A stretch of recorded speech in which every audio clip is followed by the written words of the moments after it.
C বিচে এসে মাছ ভাজা খাবো না, তাই কখনো হয়? Hello guys, welcome back to my another blog. আজ হচ্ছে দীঘাতে ফার্স্ট দিন।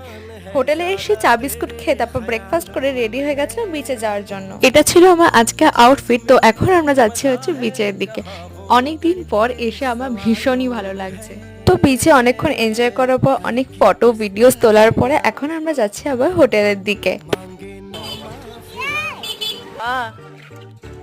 আমরা ঘুরে চলে এসেছি, এবার আমরা করবো লাঞ্চ। অ্যান্ড আজকে প্রচণ্ড গরম। দুপুরে লাঞ্চে ছিল ডাল ভাত আর মাটন আর স্যালাড। মাটনটা এত টেস্টি হয়েছিল, তো আমি মাটন দিয়ে অনেকটা ভাত খেয়েছিলাম।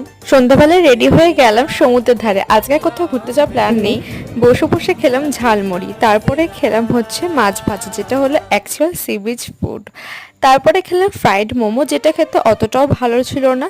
That's it for today. I hope you guys like it. By.